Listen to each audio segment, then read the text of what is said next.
All right, and let's get you some live visuals now from Osaka in Japan, where the leaders of the G20 nations have gathered now for the gala dinner event at the end of day one of the summit. Remember, it was a busy day for all the leaders, including the Indian Prime Minister, who held several bilateral meetings, also several trilateral and plural meetings at the summit at day one. The Prime Minister had the RICS summit with Russia and China, and also another one with Japan and America as well, other than, of course, the bilateral meetings that he also held. And these are all the nation countries and their leaders now coming together for that gala dinner event at the end of day one. There have been so many acrimonious issues that need to be resolved among the world leaders, particularly China, Russia, and, of course, America, which is impacting the global economy as well. The trade issues and the fact that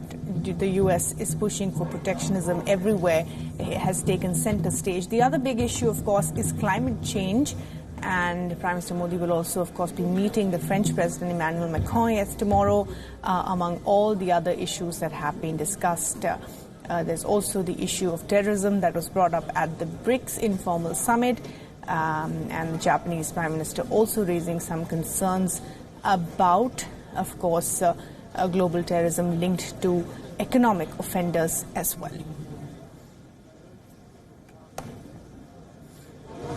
I'm so sorry.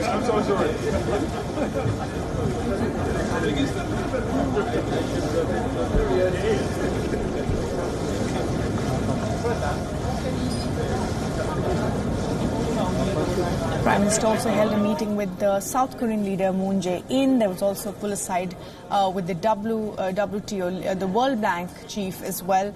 And you can see there that the Saudi Crown Prince Mohammed bin Salman is also there, all smiles. Just last year, the same time, Mohammed bin Salman was ignored by several world leaders coming in the backdrop of the brutal killing of Jamal Khashoggi. Many leaders were wary of even a handshake with Mohammed bin Salman, but it seems all of that has been put behind, and it now looks that this is, of course, all in the past. All world leaders there, all smiles for the G20 photo op.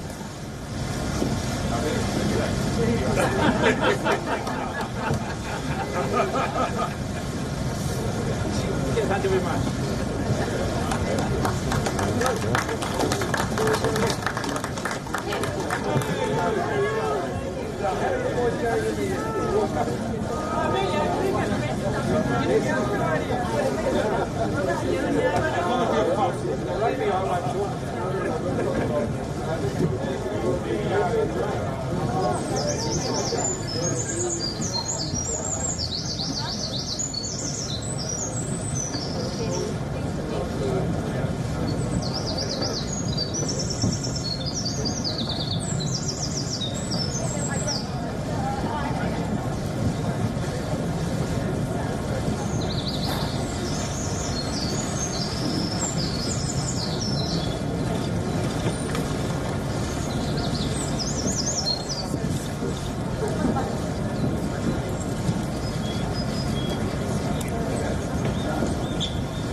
So all the formal meetings, of course, there have ended for the day. This is the day one at the G20 summit, and world leaders, of course, are now heading for that gala dinner event. This is also a good occasion for the leaders to have a pull aside, to have informal chats, and of course the formal meetings for the day have ended for all leaders. Donald Trump was center stage of most of those meetings. He is, of course, the one creating all the ripples when it comes to global policies, whether it is trade or protectionism or tariffs. Donald Trump has been tweeting all along, even ahead of the G20, For India, of course, Donald Trump was all ears when it came to tariffs and trade. He also, of course, said that there is likely to be a big announcement when it comes to trade.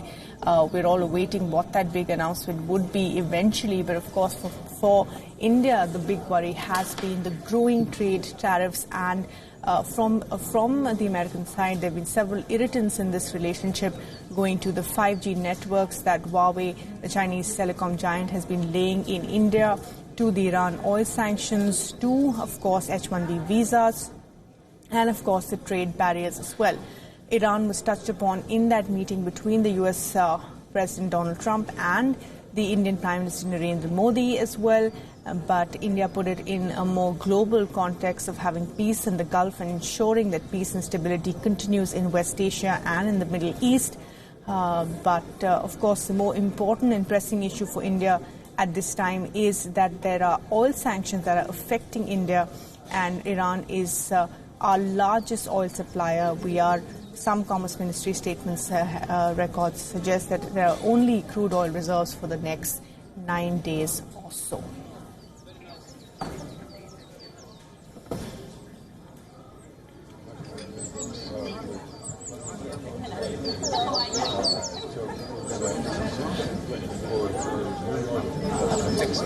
Excellent.